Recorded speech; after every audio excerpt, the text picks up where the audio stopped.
Hey there, spooky friends, and welcome to another episode of the Scaryish podcast. Woo! I'm Robin Grace, this is Adam Diaz, and today hello. We're here with, I have no idea what your topic is actually. Oh, actually, no, I do remember. But a couple of interesting topics, very different. I like how you just showed the folks at home that are listening right now that you don't lie to them.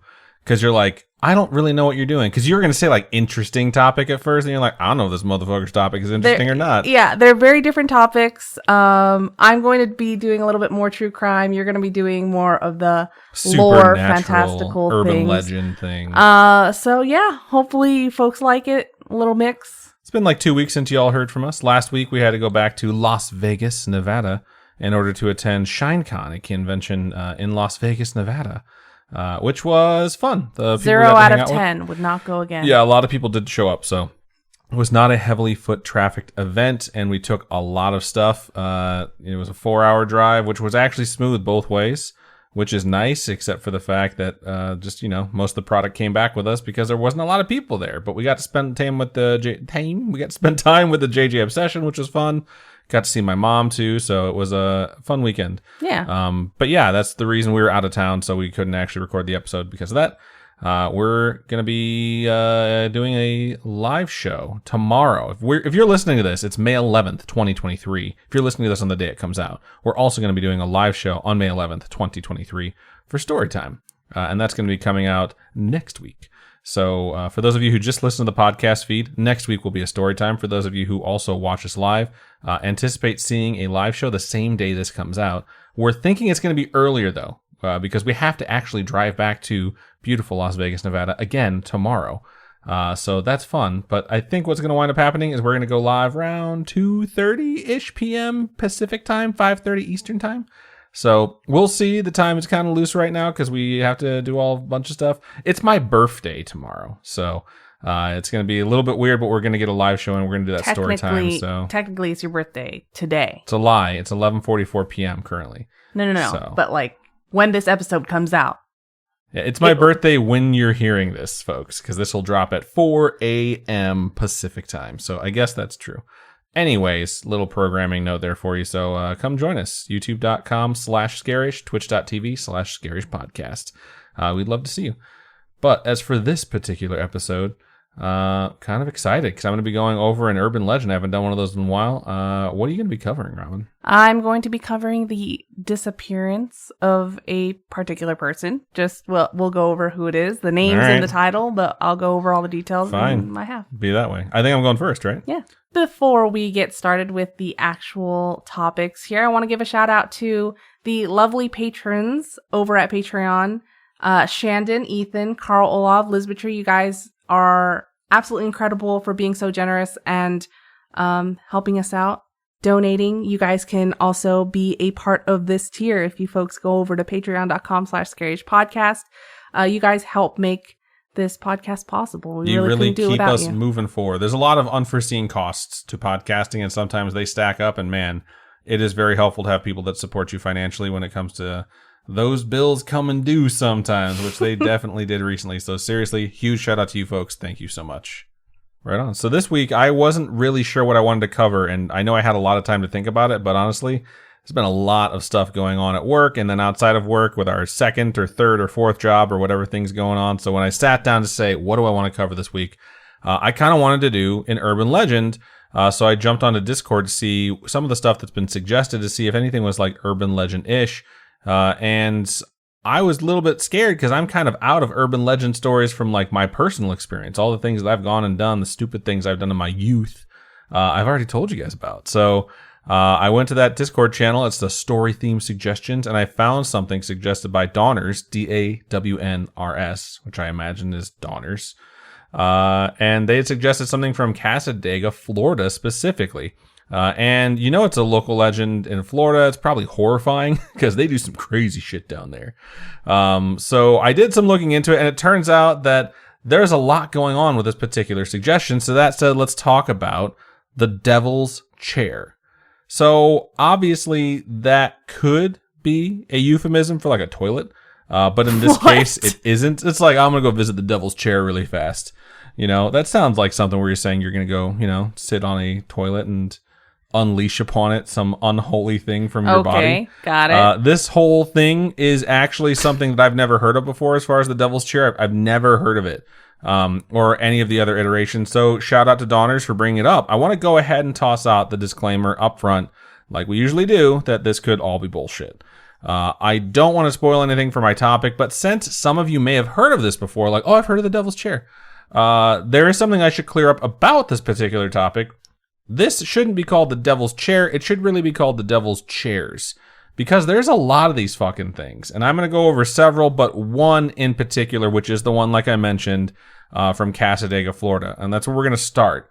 So more specifically, it's the Devil's Chair at the Lake Helen Cassadaga Cemetery at the corner of Summit and Kicklighter in Lake Helen, Florida, or Cassadaga, Florida, depending. Who knows? It's hard to tell. The address says Lake Helen, but like right next to it says the town's name is Cassadaga, so it's hard to tell. In this cemetery, there is a chair made of brick and mortar known as the Devil's Chair. And when I say known as the Devil's Chair, even Google Maps calls it that. Like, if you just find that address, Wow. It has like a pin drop there for like a photo opportunity with the Devil's Chair. So I was like, this is something that Google's even in on. How did I not know about this? Google knows all. Apparently it does. It said that anyone who sits on this chair hears voices in their head while they are sitting there. That's no way. And it will persist after they leave in certain cases if you've sat there too long. What? Some no, thank you. even say that the devil himself will appear to those sitting on his ass pedestal. He'll be like, yo, dog, you're in my chair. So here's the thing. Here's what I did. I went and I researched Devil's Chair. I researched this one specifically. And then I went and I found some tellings of the Devil's Chair and visits to it on Reddit and places like that, which was kind of fascinating because there's certain rules that do seem to be universal when it comes to this particular chair. And then everyone has a different like part of their telling of the story where they're like, this is something that could happen to you. And sometimes those aren't always retold. So glad I put the disclaimer up front of this could all be bullshit. So part of the urban legend states that if you leave, and I saw this everywhere, and this is the most Florida shit I've ever fucking heard. What? Okay. If you leave an unopened can of beer on the chair in the evening, when you come back in the morning, you will find it unopened still, but empty. But does there happen to be a pinhole in it, like someone wanted Probably. to? Like some of the tellings stated that it was just like you would find it empty when you came back, and everyone's like, fucking duh, bro. Like if you leave a beer anywhere in Florida and you come back the next day, it's going to be empty. So the caveat of if it's unopened when you find it again and it's empty, that means the devil drank it, apparently. So I thought that was kind of interesting. These stories are apparently part of the region down there, and kids will go there at night, dare their friends to sit in the chair. It sounds like some shit that would happen like where I grew up too. One story states that a teenager who accepted the dare went to sit in the Devil's Chair at midnight on All Hallows Eve, otherwise known as Halloween.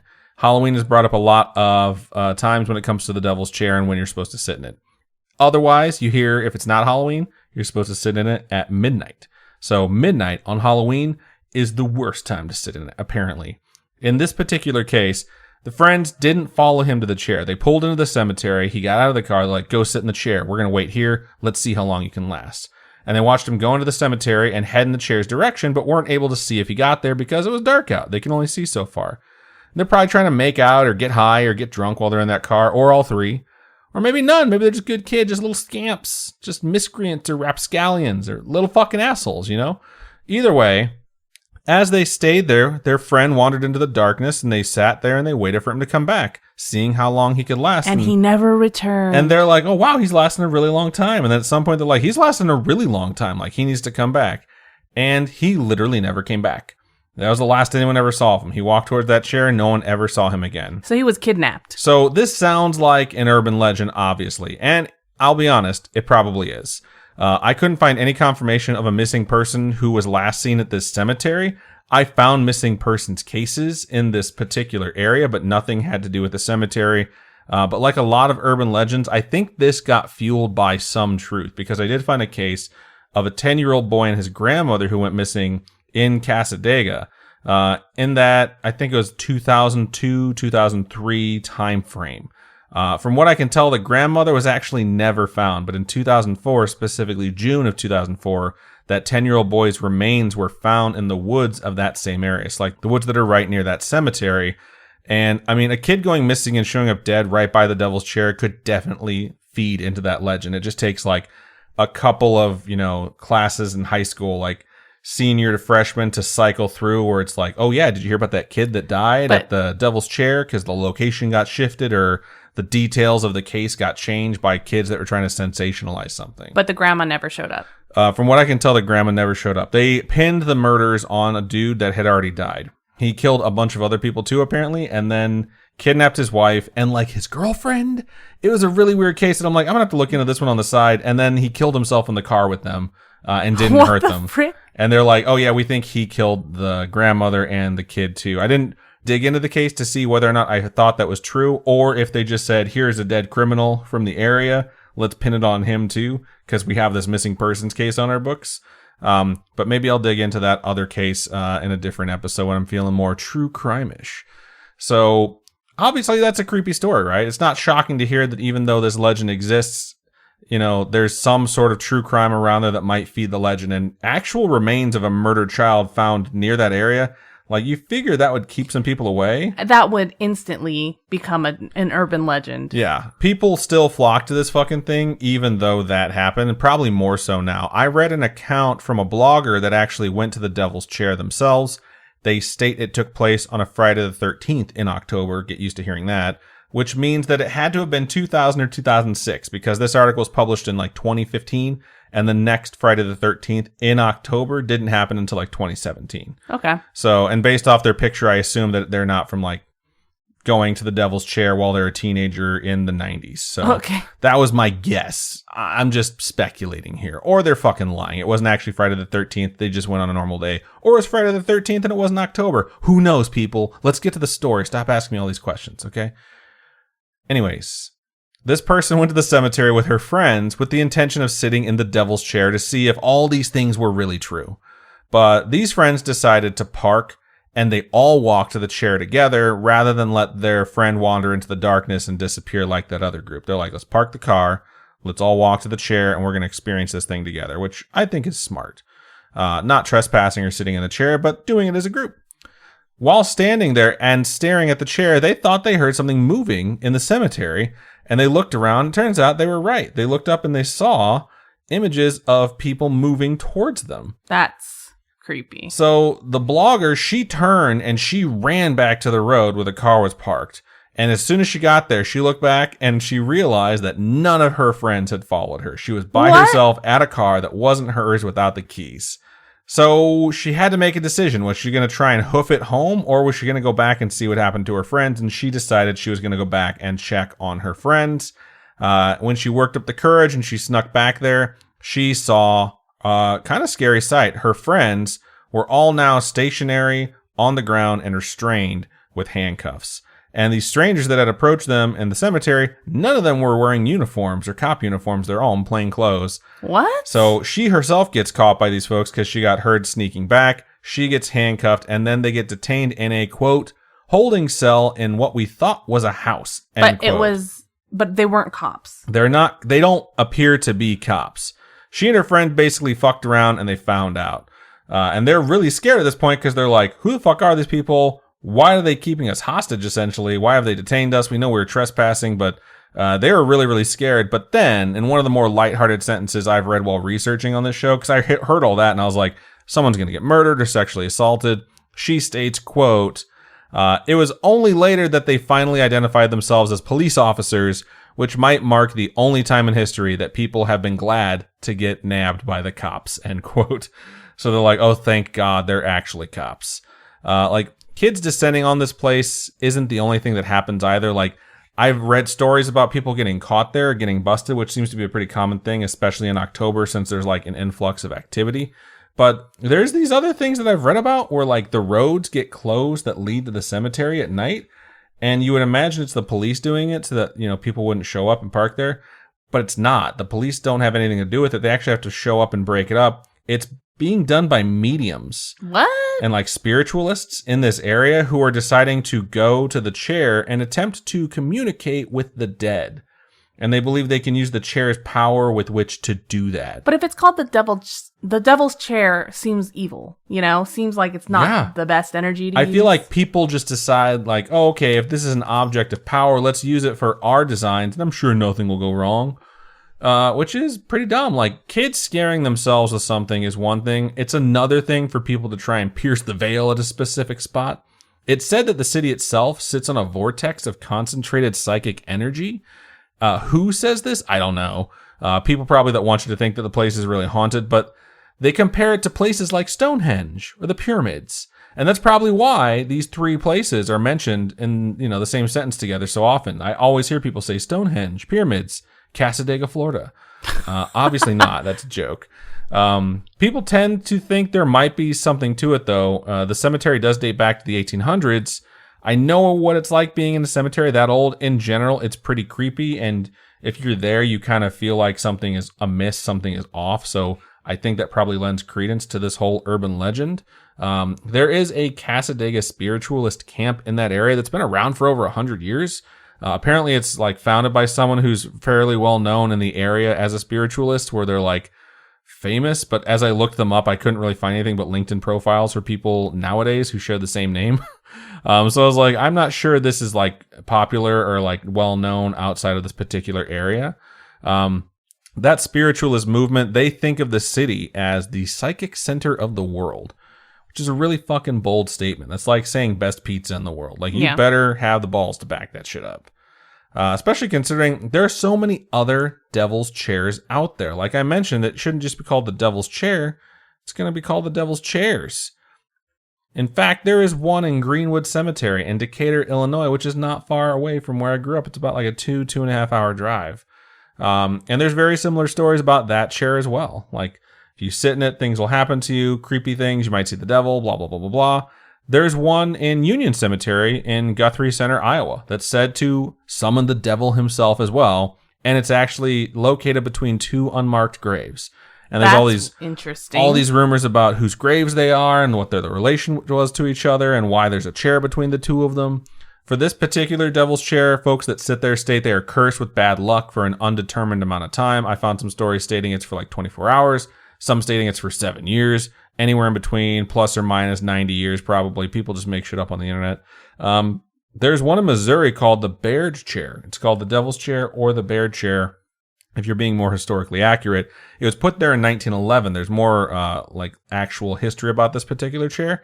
A lady named Anna Baird passed away, and her husband had this chair commissioned. He himself would pass away a year later and be buried directly next to her, not getting a headstone himself. The chair marks both of their graves. It's where they're buried side by side. That's where that chair is in that specific cemetery in Missouri. But same as the others, slowly urban legends began to seep in, and youngsters found themselves associating this chair that just marked two people's headstone with the devil and using it to test their friends, see if they had any balls, metaphorically speaking, by creeping themselves out. The Baird chair states similarly to others that if you sit in it at midnight or on Halloween, you'll either have misfortune or a reward. It's like you're going to be judged if you sit in this particular one. And I couldn't get an example of what the reward is, but the penalty can be as high as a hand reaching up out of the ground, grabbing you by your ankle and dragging you to hell. So that sucks. That seems pretty intense. All these different chairs that have a very similar punishment to them for sitting in them and just general creepiness really started to make me wonder if this was something specific to the US.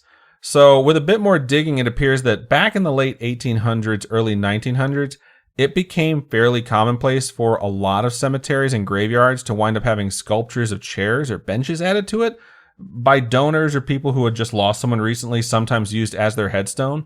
And it's like a place to sit and mourn.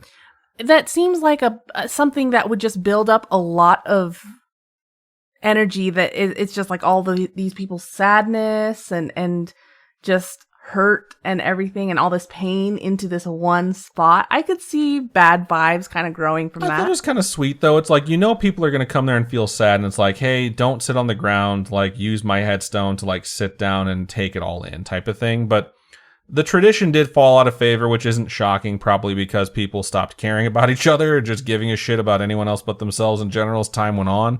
And the chairs and benches just wind up being viewed as creepy or slowly began taking on a different narrative than this is here for you to sit on if you need to.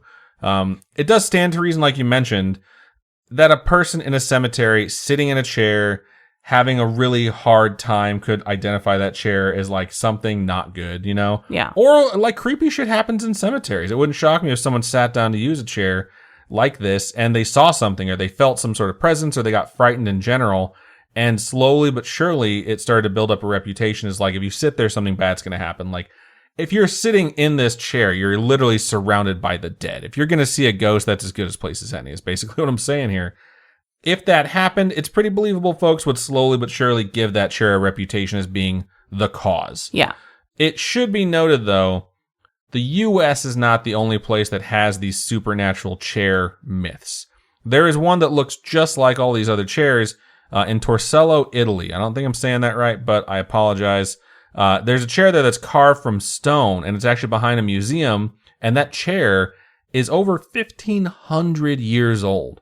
And it is said to have been the throne of Attila the Hun. Does it have like butt cheeks imprinted into it because people have sat in it so many times? No. Really? It looks just like a really sloppily constructed stone chair. All right. But you can tell it's been moved from somewhere else. It's not confirmed whether or not it's Attila the Hun's chair. A lot of folks do doubt that. It is confirmed how old it is, however.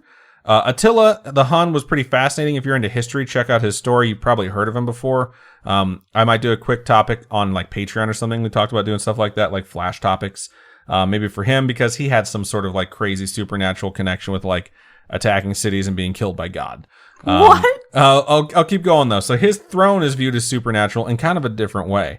It's also believed that it wasn't really his chair, just the chair of like a local bishop or the governor of the island at the time, but it is still very, very old. Like with the Devil's Chair here in the States, the chair had a story that basically developed over time based off the pattern of things that happened to people who sat in it. But it's not cursed. It said that if you sit in Attila's throne, you will be destined to return to Torcello. Like, at some point in your life, even if you have no intention of coming back, you are going to have to come back or you'll be making your way back there. Just from sitting in it. So, like, it'd be a really cool, like, plot point to use in, like, a romantic comedy where, like, you lose someone forever and then you sit in the chair to make sure that you can come back to that spot in hopes that you could see them again or some nonsense like that. It's also stated that if a lady sits in the chair, she will be married within 1 year. So that's definitely something different from the morbid things we find here in the States for these chairs. I think it's kind of like, those legends about Irish castles or like certain parts. Isn't there like a stone in Ireland that Blarney Stone? Yeah, if you kiss it or something, you get good luck, something like that. I'm not sure what the consequences or benefit is to kissing the Blarney Stone, but yeah, I've definitely heard of that. Yeah. I think it's in Ireland. So maybe that could become a thing, like, hey, travel to this spot, sit in the chair. It really makes me wonder if it's just all a matter of perspective for these things. Like, are they really devil's chairs, or do we just like associating everything here in the United States with the devil? I mean, they probably aren't. I doubt the devil has ever sat there before. I mean, you never know. Or maybe he like called dibs on it and he just hasn't gotten around to sitting in them yet. So he's like, that's mine. It's the devil's chair. But I don't know. I'm guessing not. I did see one story on Reddit of a person who decided to go to the original devil's chair we were talking about in Casadega. Mm-hmm. And they claim they also went on a Friday the 13th because apparently everyone fucking goes on Friday the 13th. And he went with his friends. But before they went, they ran into some ladies on the way. And their groups kind of joined forces. And they decided, like, let's all go hang out together and get to know each other. They all went and they all sat in this chair. None of them experienced anything. None of them saw anything. They left. And as they left, they tried to steal a sign that said ghost crossing. Apparently there's a sign nearby, or used to be a sign that said ghost crossing nearby. That's a shitty thing to do. And while they were trying to steal it, someone spotted them and they had to run away. But the interesting part of this whole story is that one of the ladies he met that night wound up becoming his wife. And they've been married for 30 years and they're still married. Oh, that's cute. So I heard that and I was just like, well, that reminds me of Attila's throne and the ladies who sit in it. And within a year, they're going to get married. So maybe vandalism and rapscallionism leads to some happy endings. Or maybe all these chairs actually lead you to love. Like there's the one in Missouri that's like the chair of two people who loved each other. It's their shared headstone, Okay. Like, that starts to make me think maybe we're looking at this the wrong way. Like Attila's throne leads women to be married in a year. The bear chair is that single headstone. couple was married until they died and they wound up sharing a headstone. Like, that's pretty fucking romantic. Like, this dude met his wife in the Devil's Chair in Casa Diga. Like, these things are starting to add up, and maybe we should just call them love seats instead.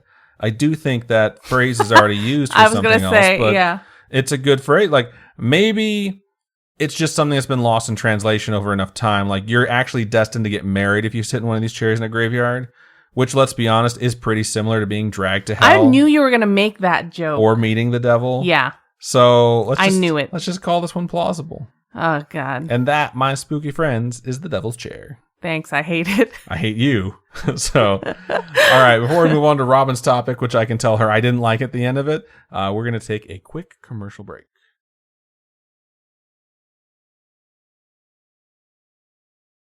Welcome. This is my true crime side. Very different from your urban legendy side. I know you had a little bit of true crime bits and pieces in there, I guess, that you might cover in the future. It gets mixed into ghost stories sometimes, because ghosts got to come from somewhere, and sometimes that's true crime. A lot of the time it's murder. Okay, so it's been a while since I've covered a missing person, like a disappearance of a person, and there are a lot of missing persons cases out there. I mean, people will go missing every day, which is awful. I know I've covered a number of different ones in the past. I know there are some cases that have supposedly been solved that we've covered, or like things like the Dyatlov Pass that have new things that have come up with it. Not that that is a missing persons case. It's just crazy that there's like new evidence, right? Quick interjection. I'm officially 38 years old. Oh, congratulations. Happy birthday. I didn't even realize it passed midnight. Thanks. I didn't either. I was too busy talking. I'll probably in the future do one of these episodes where it's more of going back to these topics and, you know, covering the quote unquote solved cases. Tossing out updates. And maybe I'll do that, like an update episode. But we really should do that. I've had a few messages from people that are like, oh yeah, this has changed since you last did the topic. Yeah. So we should revisit it. Like the Superman curse has claimed another great actor. No. So not health-wise, but, you know, unfortunate circumstances have led to him no longer being Superman. So you know all about this. Why are you sitting there with your I don't mouth know. agape? I don't remember. So You don't remember that Henry Cavill's not Superman anymore? Oh, yeah, but he didn't die. That's what I literally just said. I mean, I said unfortunate circumstances have prevented him from playing Superman because he got screwed out of the... Anyways, let's just keep going. Okay, anyway, I don't think that's like part of the curse. I just think some people have to move on from Superman. Like Brandon Roth wasn't Superman for more than a movie. It's because his movie didn't do well. Yeah, that's not the curse of Superman. We really don't need to detour this far, but I mean, he got re-signed, quit his big fucking show on Netflix so that he could be Superman, and then like 10 days later, someone got put in charge of his job and fired him. Did you see that The Witcher is no longer getting it's canceled now? Like after this season, it's done. No, I didn't see that. I saw that Liam Hemsworth is taking his place, which I was just like, whatever. What? Good luck, Liam. Anyway, the case that I'm covering this week is not one of those solved cases. It is still, an ongoing type of thing. I'm going to be covering the disappearance of Ben McDaniel. So, born April 15th, 1980, from Collierville, Tennessee, Benjamin J. McDaniel was a certified open water scuba diver. Oh, shit. For those of you that don't know... Wait. Secure, contained, Uranus, no, you shut up. Penis automobile. It. Nailed it. SCUBA is an acronym for self-contained underwater breathing apparatus. That's exactly what I said. I didn't know that the word scuba was an acronym. I thought it was like a word that was just made up for the activity of scuba diving. You know what I mean? Wait till I tell you what LOL and OMG mean. You're dumb. I'm dumb. But I was, and I grew up in Hawaii and I had no idea. I just, when you see signs for scuba shops and stuff. Were they not capitalized? No. Was it written like, because that would do it. Like if you're seeing scuba written like a normal word. When people type it out, they like type scuba, not capital. I thought SCUBA. Word autocorrects it to be all caps, but I might be crazy about that. I don't know. I typed my script in all caps for scuba, but today I learned, okay? Well, a few days ago I learned. I've been writing this script for a few days now. Seriously, we're learning something new every day. I'm sure there are people out there that are just like me.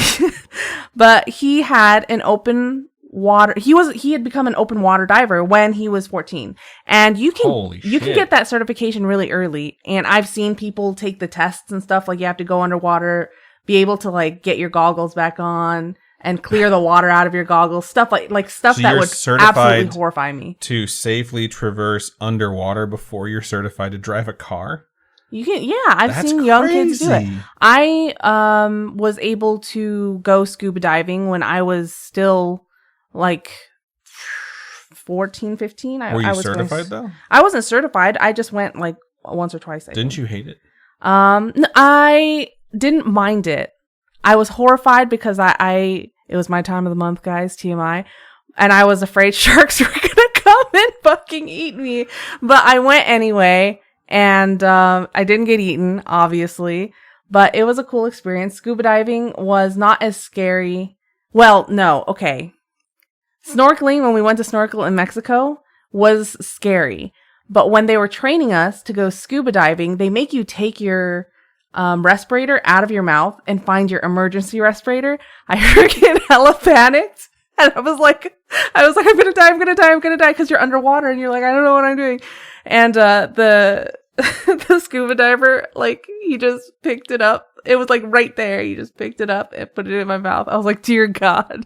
I don't know. The snorkeling was not as scary as that experience, being underwater without air like that. I remember you jumping into the ocean of Mexico and just I almost hyperventilated. Immediately panicking. And I just still don't understand why you like freaked out when you got in the We water. covered this in an episode in the past. I am deathly afraid of like open water. But and you grew ocean. Up in Hawaii. I don't know how to swim.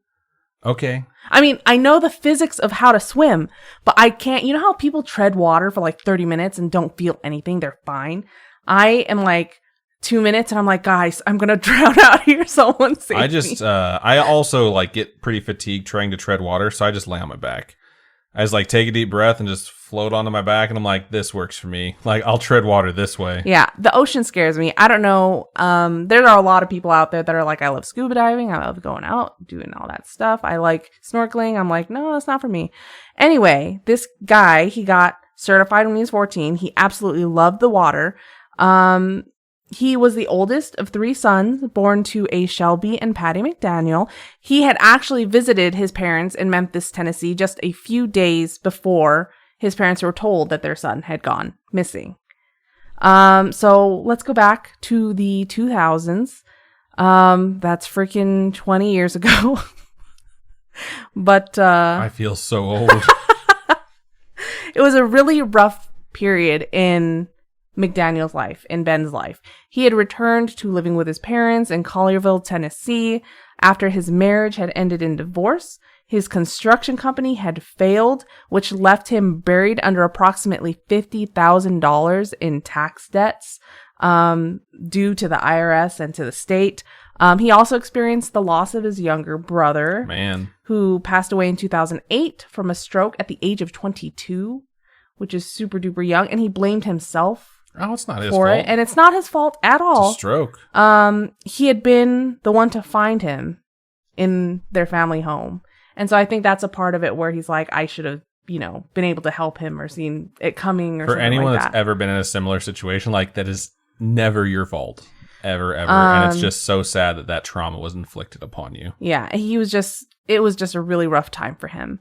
And though Ben became active in raising money for a foundation his parents established to research the treatment of strokes, it was then later revealed that Paul his younger brother, had died of a drug overdose instead. So originally they're like, it's a stroke. And then later on it came out like, no, he died of a drug overdose, which probably also made him feel even worse about that.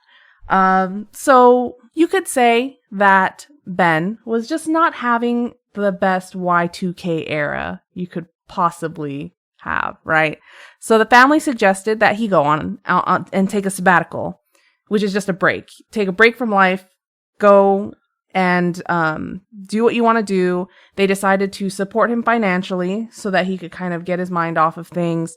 He went to live at the family beach house at Santa Rosa Beach in Florida with his dog, which is funny that we both covered like Florida things. But he brought his dog. According to his parents and his girlfriend at the time, the move was doing him good. He was kind of settling in, moving past all the things that he was struggling through in his life. They were saying that he was starting to talk about, openly talk about these painful life changes and kind of move on from them. And it was just a healthy place for him to be. This new locale kind of opened up more opportunities for him to indulge in his hobby of scuba diving. He preferred diving in fresh water and became a frequent visitor to this place called Vortex Spring that is located just north of Ponce de Leon. Here's a historical knowledge nug for you. I'm sure we've already covered this topic, but legend has it that Ponce de Leon discovered Fountain of Youth. Yeah, Florida while searching for the Fountain of Youth. Some sources say that he was actually searching for the waters of Bimini. You've covered all this, I'm sure. I've told the story too, because like the town he's supposedly found it in, my buddy John has an uncle, or had. I actually haven't seen or heard from him in like 20 years. That like knew everyone in that town. What was the name? St. Augustine, I'm pretty sure, right? Mm-hmm. Yeah. That's really cool. I was kind of worried you were going to say that he was going to some place called Vortex, blah, blah, blah, blah, in Casadega, Florida, since we just talked about the fact that it's a vortex of like negative energy or whatever. Yeah. No. So historians actually believe that he was there searching for gold to expand the Spanish Empire. There's a lot of stuff concerning this person, but that's the reason why this town is named after him. Anyway, Vortex Spring claims to be the largest diving facility in Florida, where the waters are almost always 68 degrees Fahrenheit or 20 degrees Celsius. There is diving instruction for beginners and experts alike. And in order to dive there, you need to present proof of open water certification, something that McDaniel already had. You have to also sign a release of liability, probably because cave diving is incredibly dangerous. Right. I don't know if you've watched a lot of cave diving videos. I've definitely watched a lot of cave diving videos. I've watched like 60% of that movie about the guys who did the cave diving to rescue those kids. Ah, yes. That was horrible. As someone who almost drowned and died and has a phobia of drowning, watching a fucking movie about trying to make it like from one point to another while underwater in a cave was about as much as I could take. I get claustrophobic very easily, and so I can't even imagine those cramped spaces that these cave divers go through. It's just absolutely horrific. Anyway, Vortex Springs' main attraction was a cave that literally had a sign on it at its entrance, which had a gate on it, with a picture of a Grim Reaper on it. The sign. Is that the sign you sent me? That I sent you a picture of. And it literally says, "Stop. Prevent your death. Go no further." And it also listed a few terrifying facts. 1, more than 300 divers, including open water scuba instructors, have died in similar caves. 2, you need training, specifically cave diving training, as well as the proper equipment to cave dive. 3, without proper training and equipment, you could die. 4, you could die. So it's just like, don't go in here if you're not experienced, if you don't have the training, like don't try it, you will die. I feel like since it's Florida, it might have been like that meme where it's like, that sign can't stop me because I can't read. Oh my God. I mean, I highly doubt there were people that were like, I can't read that sign. They walk up and they say like, does this mean the Grim Reaper's in there? Dope. I want to go talk to him. Maybe if you're high and diving, I don't know. Again, Florida, just saying. Okay, so obviously that doesn't stop people from diving in this cave. Cave diving certification requires 2 months worth of training that includes 125 dives with an instructor or a certified partner. That's a lot of work to get that certification. This requirement was instituted after 13 divers died in that cave in the 90s. And the state actually threatened to ban diving in the cave. That's how dangerous this cave is. And do you know how dangerous something has to fucking be in Florida? For the state government to be like, we swear we will ban it. You will not be allowed. It's just crazy. It's unknown the true extent of the entirety of the cave, as portions of the cave become as narrow as 10 inches. Nope. There's no way. These portions of the cave require divers to remove all their gear and then squeeze through and then their skeleton, and then they shove their skeleton through, and then their flesh. And then and then you have to pull your equipment through. I don't know how people cave dive. Seriously, why it's is this absolutely a fucking terrifying hobby for people? I don't know. I've seen way too many videos of people that have died and how you've seen videos of people dying. No, like YouTube videos where someone talks about how like what we do, except they're doing it in a video. Yeah, gotcha. I mean, not yeah. It's on YouTube anyway. I've watched a lot of those. I don't know why it's absolutely fascinating because some of these cave systems, it's just how it happens, like how people just panic and then get stuck and then they get their partners stuck and then it's a tangle of bodies that ends up having to get drug out by another diver. It's crazy. Not my thing. The whole idea frightens me. But McDaniels became quite the regular at Vortex Spring. He was known by both employees and fellow divers. One of the employees, Truck Cronin, believed that McDaniels, though he had like a considerable diving knowledge and he had the proper equipment, he just was often overly confident about his abilities, which a lot of people tend to be sometimes. I know sometimes I'm like, oh, I fucking know this, and then it turns out like I don't know shit. It happens often, yeah. Yeah, it happens all the time. According to his own father, Ben couldn't find anyone at Vortex Spring that would be willing to be his partner. That sucks. So he would often dive alone. There are people that, say different things about this, but his father considered him to be brave and fearless, and so he would dive alone. I think it was more something like maybe he kind of like put people off, and so they didn't really want to hang out with him, and so he couldn't find a diver buddy, so he just went by himself. I don't know.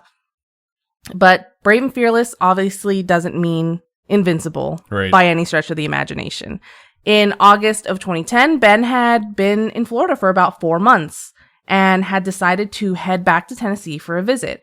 During that visit, his parents and girlfriend, Emily Greer, recall him being really optimistic. So they went to visit his parents. He talked about all his plans. He wanted to become certified as an instructor and get certified as a cave diver. He had told Greer that he even wanted to start his own diving related business. This was his hobby, and it became even something that he was just super passionate about. And he wanted to make his livelihood. He wanted to get a job and, just get his shit together. That's what it seemed like based on their conversations.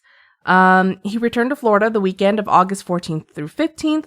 He left his parents a letter of appreciation and thanked them, for what they'd done for him. And he even promised that he'd return the favor when they grew older. So it wasn't something where he was saying like, bye forever or anything like that. But his parents would never see him again. So McDaniels returned to Vortex Spring on August 18th to dive in the middle of the day. There were other divers there at the time that recall seeing him looking closely around the cave entrance as if he were planning something.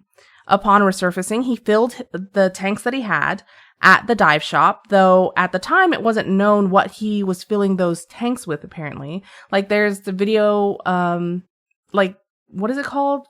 Security video? I think, security footage. Okay, security footage. That's the word I'm thinking of. But there's footage of him filling up the tanks, the whole transaction. They just don't know. They didn't know what he was filling the tanks with. And the tanks come in to the story later. So that's why. That's the whole thing.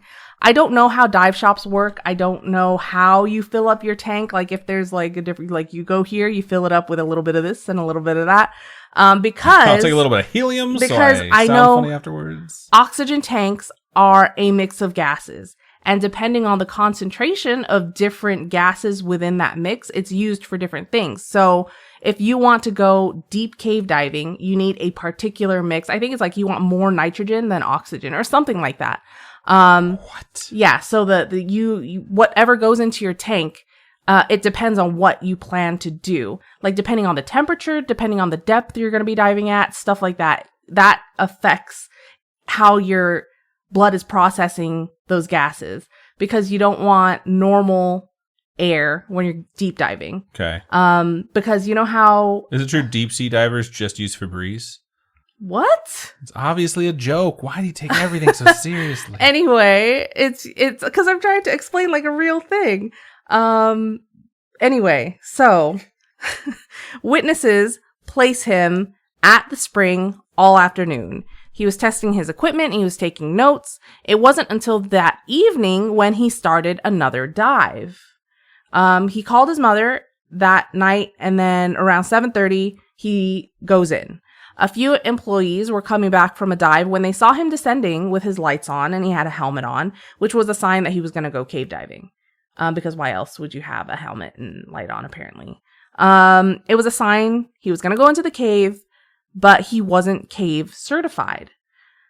Eduardo Terran, one of the employees, saw him, and he had suspected that Ben had been trying to force the gate open, like the gate to the cave open, for a while now. So when he saw him, he unlocked the gate for him. Oh, no. So he unlocked the gate for him. He saw Ben enter through the gate, and he decided, I'm going to just go to the surface, do my thing. Some nights, when they saw him do these late dives, they would wait for him at the surface and see if his bubbles would come up, which was a sign that he was ascending and decompressing. And then they would leave. But this night, they didn't stay to see.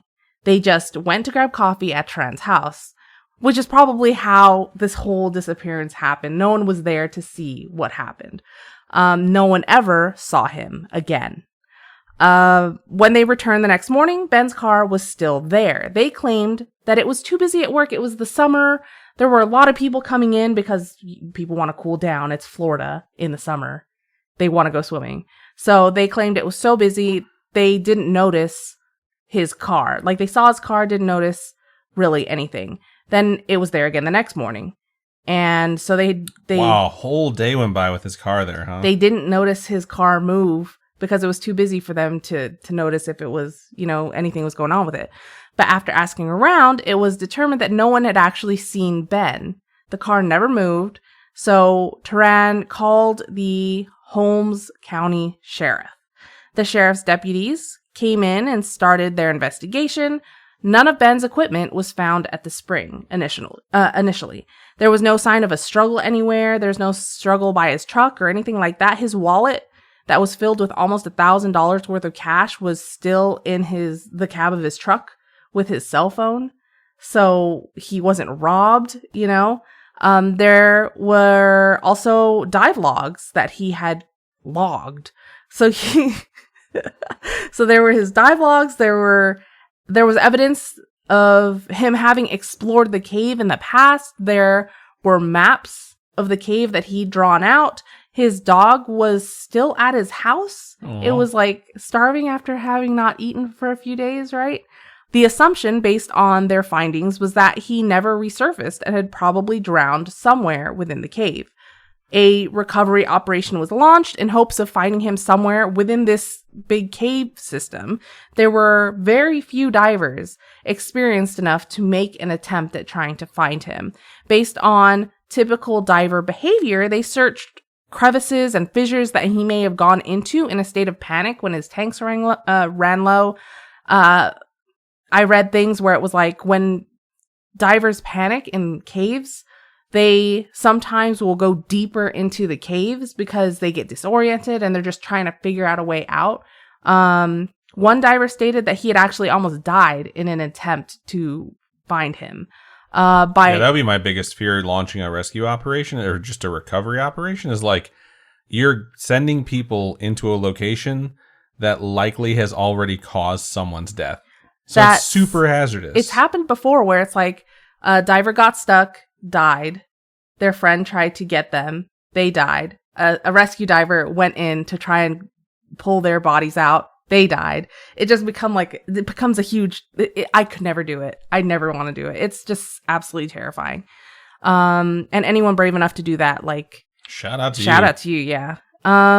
So this recovery operation was going on. By August 22nd, no one found any sign of him except for the discovery of 2 tanks that were thought to be those belonging to Ben at the entrance of the cave. Why his tanks would be there is interesting.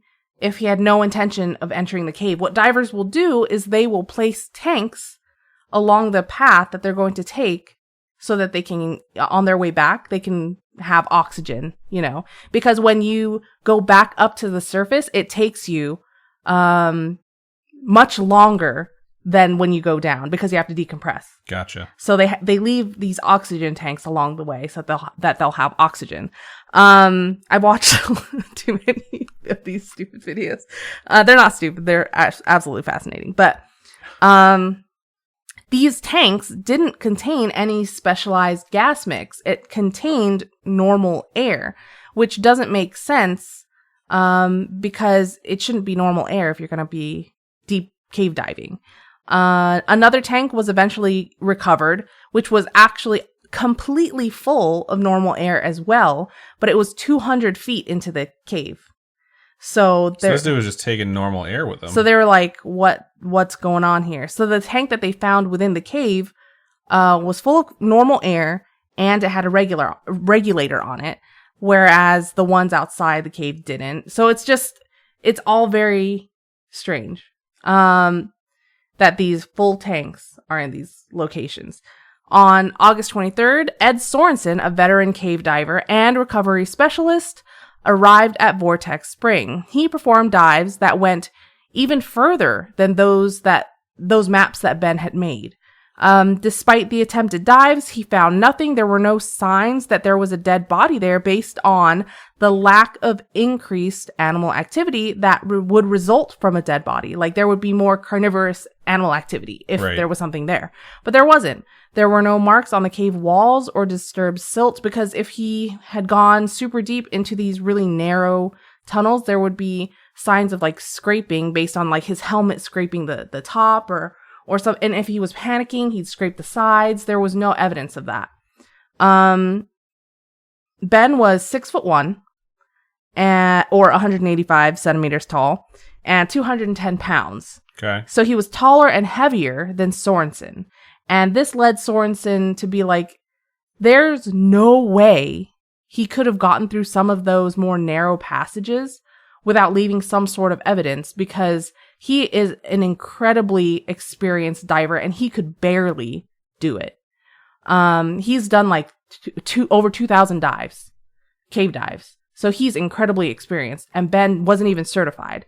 And so the fact that there's no evidence of him going through there, he's not down there. Right.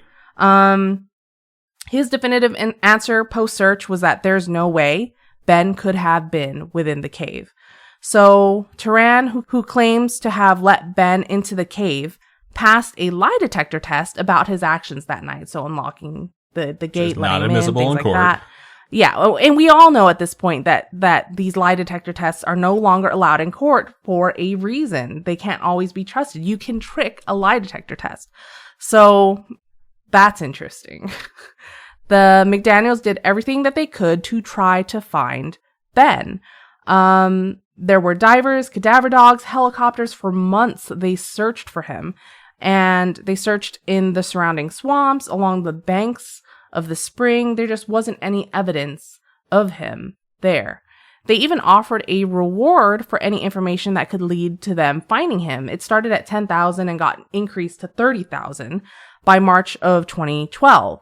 And then a diver named Larry Higginbottom died in the cave at Vortex Spring. His body, however, was able to be recovered by Sorensen, because that's his job. He just goes and recovers all these bodies. Rumors were that he was trying to find Ben for that reward money. Wow. So after this happened, the family was like, no more reward money. We're rescinding it. They didn't want any other deaths to be attributed to this at all. And then the family started to think like it was foul play. There's murder involved. Something had to happen. Maybe it was covering up of a crime. Maybe the staff had actually found him dead. Like maybe they found him in the caves. He drowned, and they didn't want anybody to discover that happening because they might face some sort of liability for it. And so he was unsupervised. He was uncertified, but he was allowed in there. It could have been a whole thing. And a number of the individuals that are associated with Vortex Spring had criminal records, apparently. And so it's just this whole web. Seems pretty shady. Right? It's just, this whole thing is very interesting, very fascinating. There was some crazy stuff that happened with the owner of Vortex Spring. Like, supposedly he fell and hit his head there and was in a coma. And there was just all this stuff that happened criminally with him, too. It's just interesting. Some of the details sound like a soap opera. Like, then he woke up from his coma and his twin brother was there. It's just, I could see foul play being involved. Right. And the tanks being found where they were, it's just very sus. Weird. Yeah. And the fact that his wallet, his phone were still in his car. The fact that the staff didn't notice his car was still there. It's just, I don't trust it. And I don't trust lie detector tests. It's just bullshit. I don't know where this accent came from, but same. He's still missing to this day. No calls ever came into the 800 number that the family set up for people to call in if they had any tips or anything. That's sad. There is a documentary called Ben's Vortex that was released in 2012 by a couple who wanted to make a video about the dangers of cave diving, if you're interested in watching that. But it turns into this whole thing about possible theories that may tie into his disappearance, including a possible staged disappearance by him to escape all his problems. So it reminds me of one of the cases I covered of a disappeared person who wound up coming back from the dead. Yes, I do remember that episode. A little bit. My head went there just a little bit, but I was like, I don't think that's going to be the case for this one. His parents are like, there's no way, based on our interactions, that he felt like he needed to disappear because he had so many plans and he was so optimistic, and they were like, he wouldn't do that to hurt us. You know, he wouldn't just disappear and leave us hurting like this, you know? So there's that. There's also a Discovery Channel show called Disappeared that features an episode about this too. So you could maybe look that up if you guys want to. A granite slab was engraved with kind of like a grave marker for him with his name and years of life on it. And it was actually taken down into a cave, into the caves at Vortex Spring, into a room that they named like Ben's room. And, so that's sweet-ish. And I imagine that this Vortex Springs place has to name a room after every person that passes away. All their rooms are going to get named pretty fucking quick. There's no way for us to ever cover how, like, all of the missing persons cases that there are in the world. But we can cover a few, like this one, on this podcast as we go. And let us know if there's any particular ones that you guys want us to cover that we haven't gotten to yet. Ones that you think are important that are kind of put out there in the interwebs. Let other people know, maybe reach people that might know something. I don't know. I think it's fascinating. Yeah, you never know. The age of web sleuthing, you know, it's not always a good thing, that web sleuthing, but it could definitely try and help someone who's missing. So, but let us know if there's missing cases you guys want us to check out. This one was interesting because it could be incredibly sad or like true crime, interesting murder.